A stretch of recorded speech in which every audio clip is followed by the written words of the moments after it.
Good afternoon. Welcome to the Community Coalition's panel discussion about COVID-19. This is the third in a series of conversations and discussions that we're having about the impact of COVID in Champaign County. I'm pleased today to talk about, again, segments of our community that often are not connected publicly. We aren't aware of some of the issues that this population of individuals that we're going to talk about might be facing. And so it's important that we get this information out. What we're going to talk about today with this panel is our immigrant communities. And in Champaign County, we have a number of communities from all across the world that come to our community because of the University of Illinois, reside here, come to work in our community, to connect with families.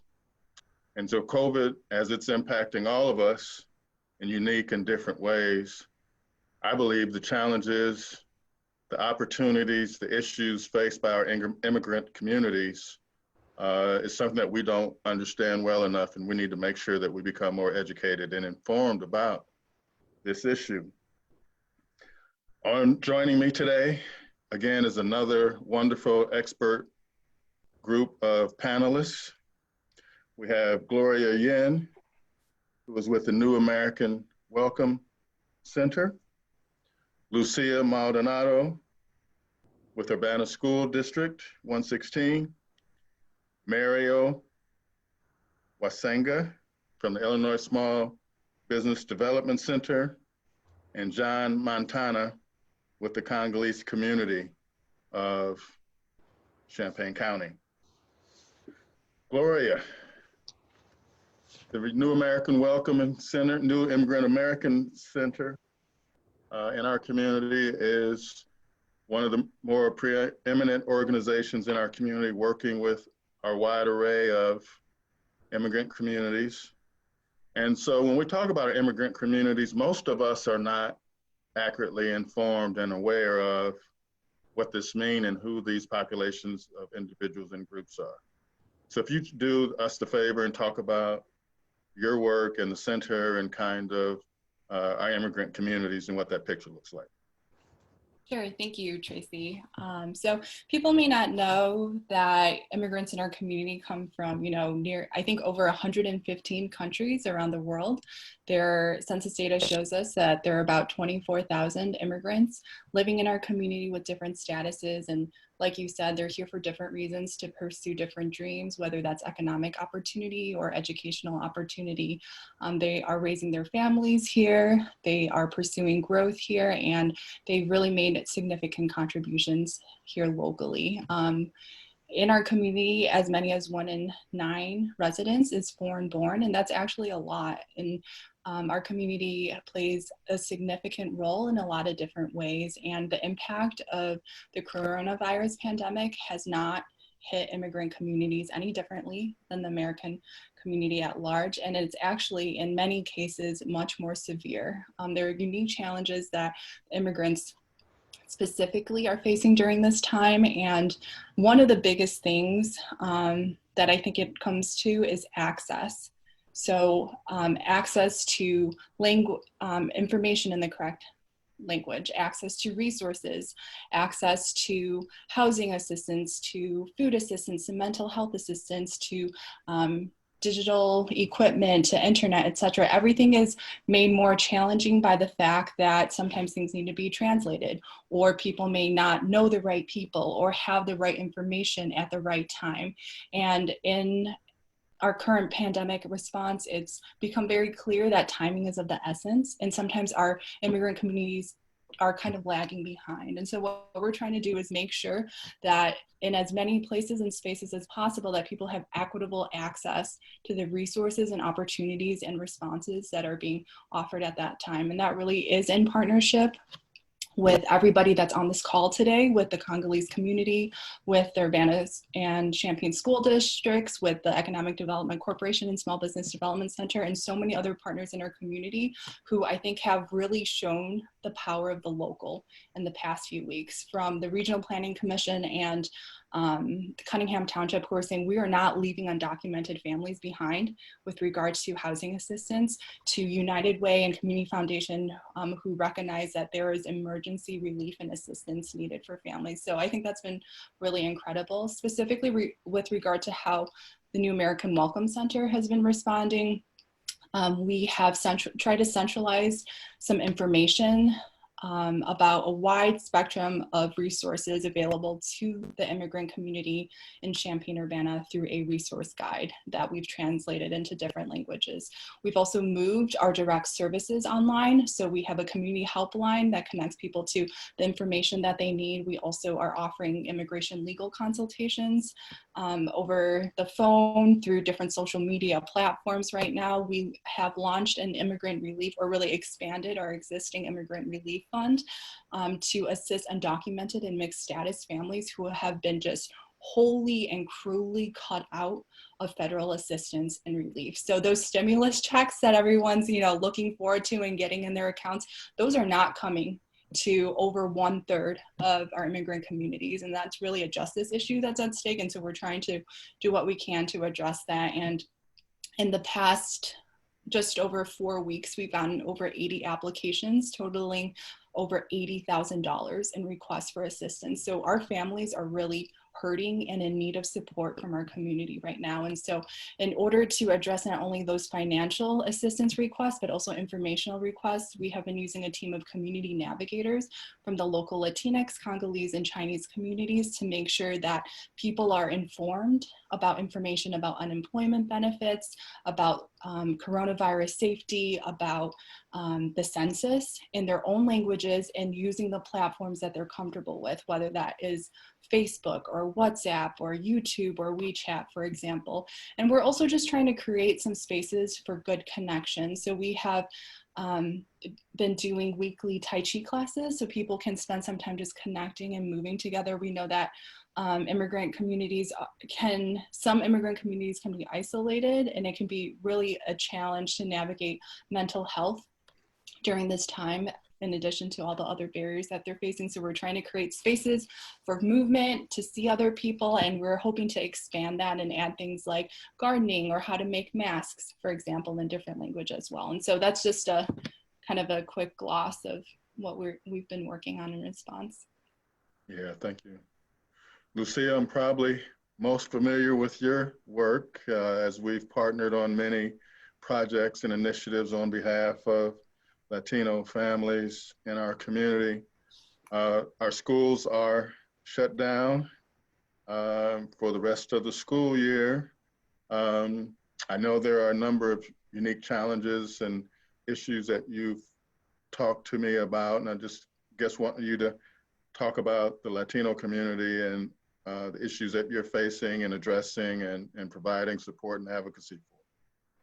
So first of all, thank you for sending this up, Tracy. This is really useful. Thank you. And very, very important. Gloria already mentioned most of the challenges that families are facing. Some of the unique things that we are seeing from the school district perspective are actually related to the fact that we are asking parents to be teachers at home, to be the ones in charge of the learning at home.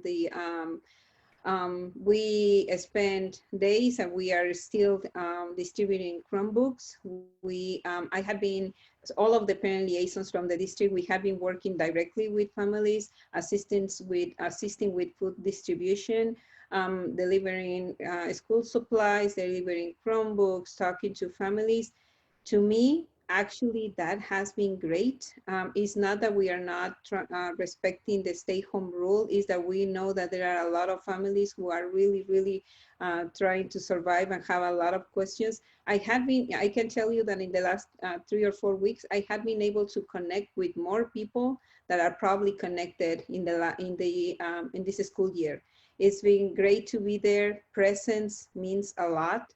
Just being there, able to hand in a bag of lunches and talking to families and making sure everybody has a Chromebook. And I've been learning about the different needs they have.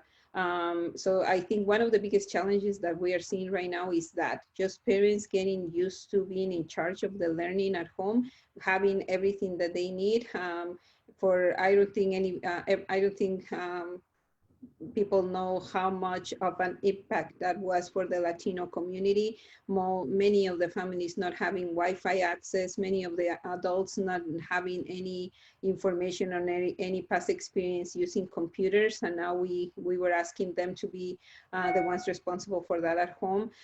Yesterday, I actually asked a number of people to provide input of the kind of challenges they were seeing from their perspective or from their families. And it was everything that Gloria just mentioned: not having a job, not being able to provide for their families. Somebody said not feeling very frustrated because they have to, those who still have a job have to leave the safety of their home to go work and get some money to be able to provide for their families. More than a few people said that they feel like people without legal status and documented people are the ones who are suffering the most. I know we are all struggling, but like Gloria said, these families who are undocumented are really, really struggling more. Somebody said that they had been feeling very vulnerable and even angry to the community because they feel like the community and the cities only listen to undocumented families when they need something back, like when they need to pay taxes and that kind of thing. And he was saying that he's been waiting for more information in a language that he can understand, and he hasn't seen that much. I can feel a sense of frustration in a lot of people, and it's mainly access, like Gloria said, having all the information in a language that they understand.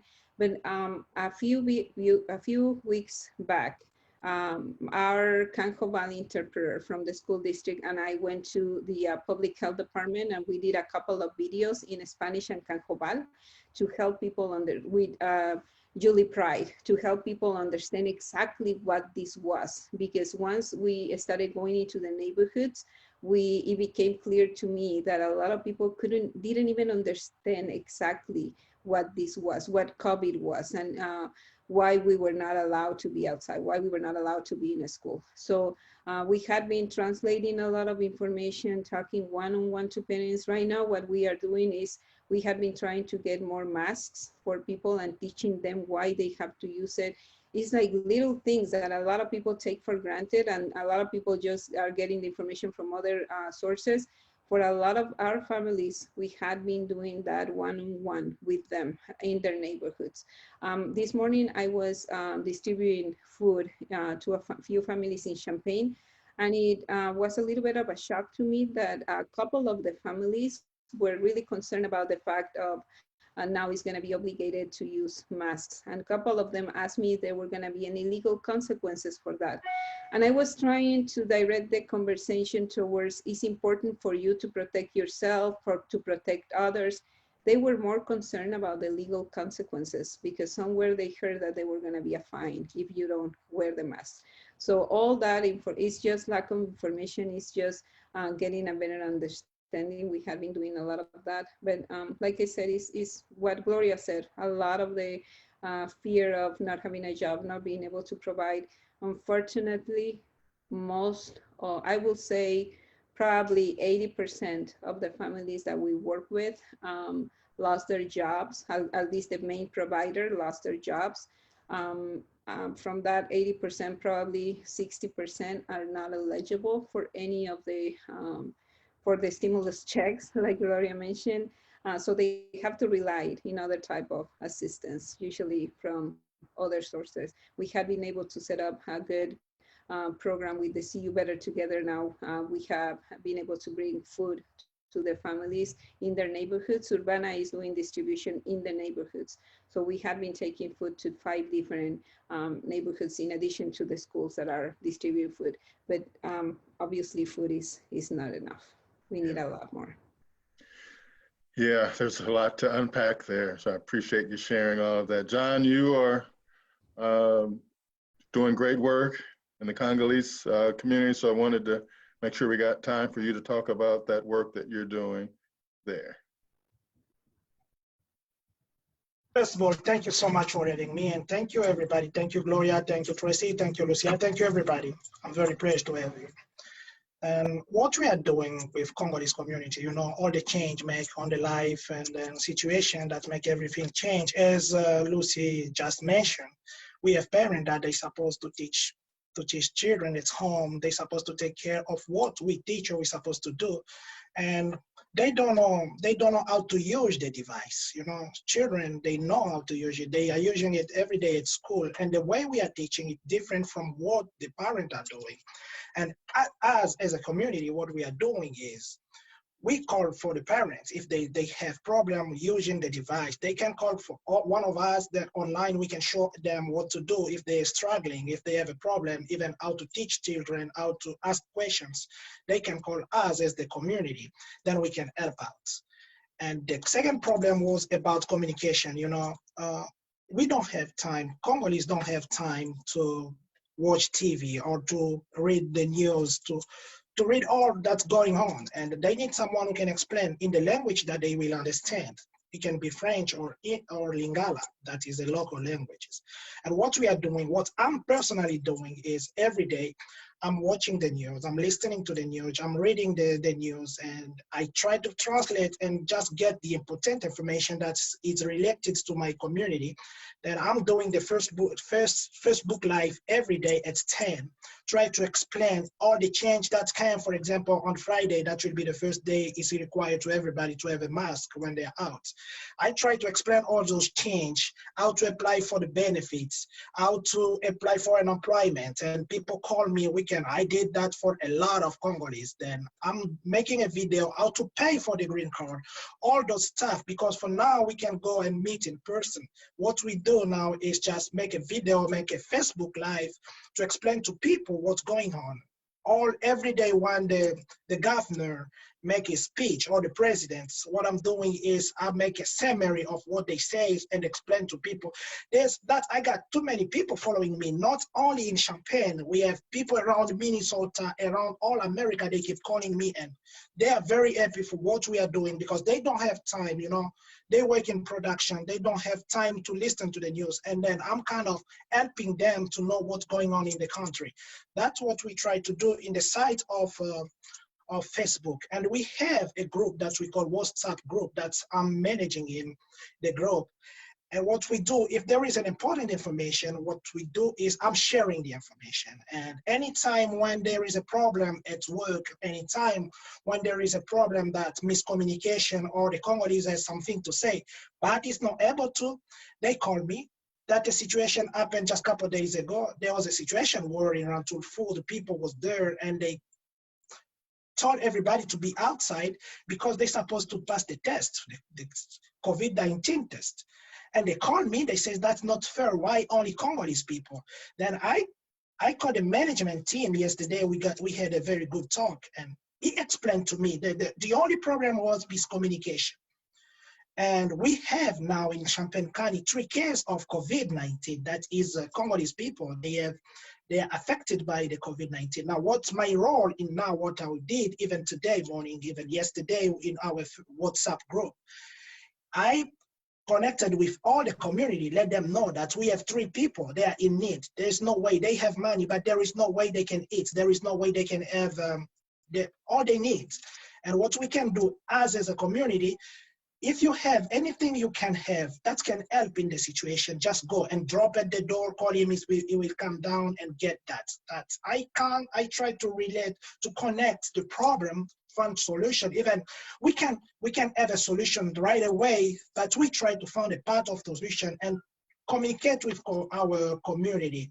And I know since we start doing that, we have a lot of problem. And then people keep asking us the questions. People don't read, you know, DMV, for example, for now it's closed and the people don't know what they should do with the expired ID or all the stickers and all those. And what we do, I collect all this information and come explain to my community. Now, on the other side, they are very happy and they are very grateful. They say that they are informed on time, and yeah, that's the summary of what we are doing right now. Yeah, you guys are doing just unbelievable work and doing a great job of really talking about the challenges, the need, translation, communication, information. And when we focused on the Black community, it's very similar. There's so much misinformation, lack of trust in systems, and so your roles are just really, really important. Mario, you are serving a unique role of working with the business community and working in the business community through the Illinois Small Business Development Center. Talk to us a little bit about that work that you're doing there. Well, particularly, I am the director of the International Trade Center. I focus a bit more on working with exporters and importers, but due to the situation and how much more requests for consultation and for services we had in our SBDC center in general for local businesses and also the ones that are owned by immigrants. I've been trying to help in that sense too, because my previous job experience was also as an SBDC consultant. So I'm able to kind of work in both sides. As of now, since I started my position, we've been trying to do more outreach with the immigrant community. And particularly in terms of providing business assistance, in general business assistance, if they want to start a business, they want to grow their business, or even if they want to transition or exit the business. Not necessarily if they want at some point expand it globally. So we've been trying to offer that service in their own language. At the moment, we are able to offer assistance in Spanish, in French, Portuguese, Italian, and some other languages too, but they're not widely used here in Spain. But because of that ability, we have also been able to serve individuals and businesses that are outside of Champaign County. Just because within the network, for example, the capacity to provide assistance in French is non-existent apart from our center. So we have been able to to do outreach in basically all the state and get referrals all the time from businesses that need that type of assistance. So yes, definitely. Aside from that, we offer confidential, no-cost one-on-one assistance. And at this time, our office is closed, so we're either doing Zoom calls, phone calls, or emails. We're also updating daily, multiple days sometimes, our business resource page on our website is cusbdc.org, and there's a special section dedicated to COVID-19 resources. So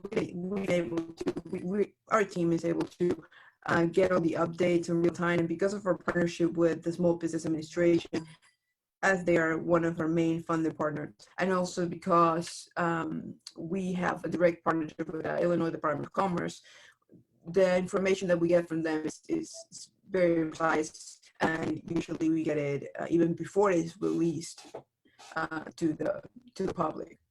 So we're able to offer that type of help. We have connections with multiple lenders and multiple offices from the state and the federal level can assist.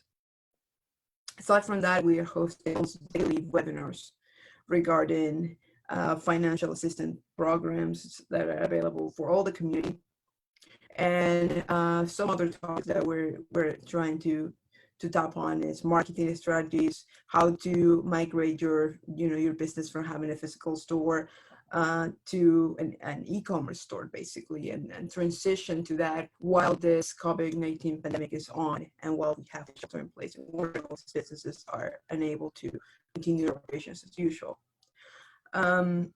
Additionally, and this was not originally part of our scope of service, but we are able to provide translation services to the community in general if they need to. We're trying to not necessarily stick to our described business functions or what we're supposed to do, but kind of be able to use the resources that we have at our office and the abilities that we have to serve the community in general during these times. Yeah, thank you. We just have a few moments left. And so what I'd like for you to share with our audience is kind of what's next. So we know that our stay-at-home order is through the month of May. Schools have already been shut down for the rest of the school year. And so what's next for your work and the communities that you're working with? And John, if you'd start us off, and what are your priorities right now and going forward, and just the few remaining moments that we have left? Yeah, my next step, as I just mentioned, it will be to keep in touch with my community and keep informing them to everything that's going on. I mean, everything that will be done in English, I will not stop. I will keep doing that for the rest of my mission. That will be my next step. And then I will that will be a suggestion, is it anyway, maybe to find a space where in the situation like this, you can have someone for English, French, Mandarin, and Spanish that can be daily explaining to people what's going on. It's hard for people to read the news. It's hard for people to be on touch with people that can give a good information. But if you can have someone that people can trust, then you have information sent to this person that can communicate to the community. That should be good. Yeah, Lucia?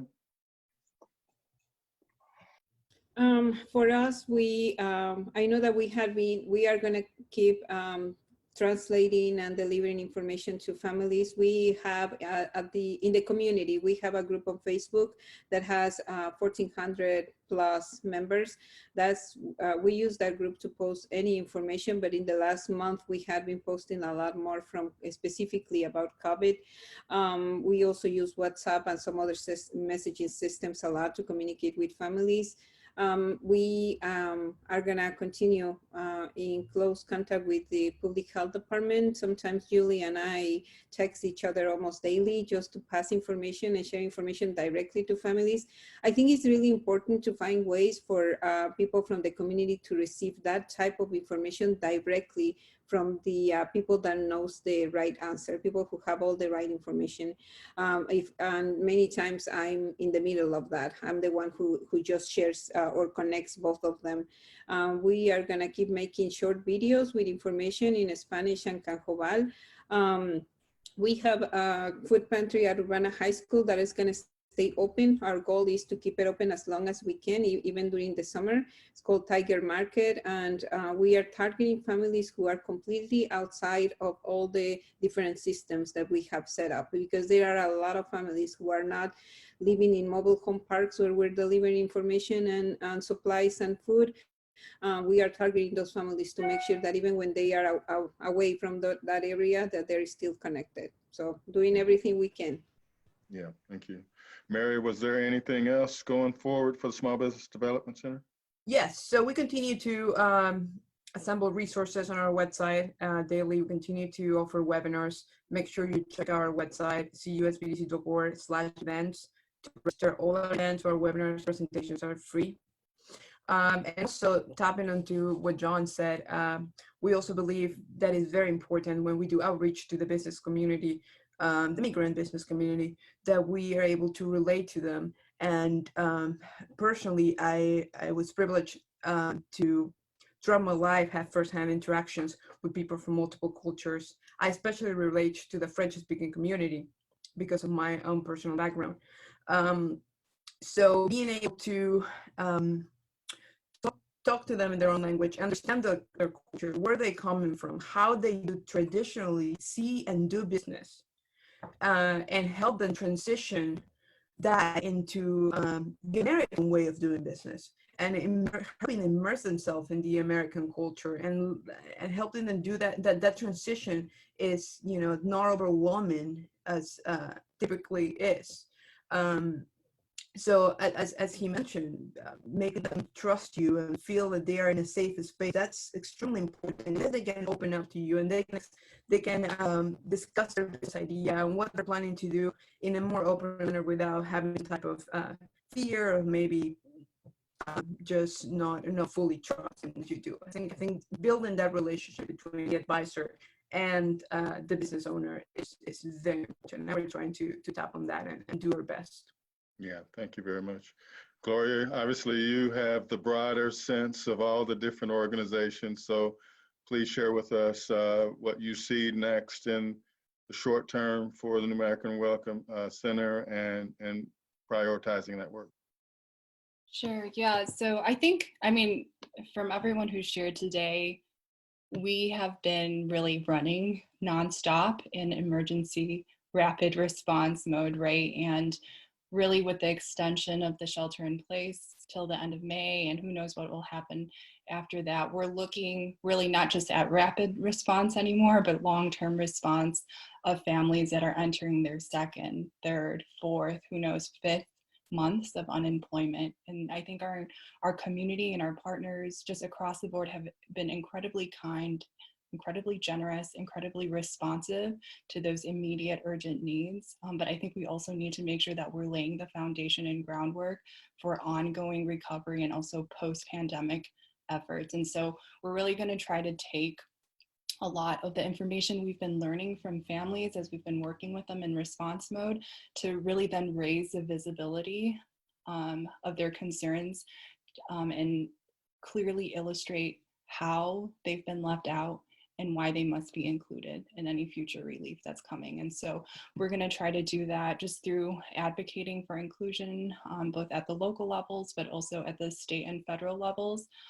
We have also, prior to the pandemic, the New American Welcome Center was working in partnership with everyone actually on this call and other stakeholders in different sectors to develop a welcoming plan for Champaign County that is currently on hold. But I think a lot of the things that we're seeing right now in terms of system changes that need to be addressed are going to be embedded into the plan that we will be releasing. And I think that our community knows more than ever before that the immigrant community cannot be left behind. And when it is left behind, this is what happens. You know, the hyperextension, the strain that every single one of us at institutions and organizations across our community are facing right now, those can be alleviated if they're addressed on a regular basis, right? And so just trying to figure out what that looks like, I think will be our steps moving forward. Well, I want to thank each one of you. You've been unbelievable in sharing the great deal of work that you're doing daily in translation, communication, advocacy work, supporting individuals and their families and their businesses. We're grateful to you as a community that you are taking this role on for much needed populations in our community. We are all in this together. The solutions are us coming together to support each other and the needs of all those that represent the folks in Champaign County. You've been listening to and watching Champaign County Community Coalition's community panel discussions on the impact of COVID. Today we focused on our many immigrant communities. And obviously this panel has done a great job of explaining the challenges and the need. The solutions are all of us coming together and can keep continuing to communicate and share. This is not going to be the last time we have this conversation. So thank you, and thank you for watching.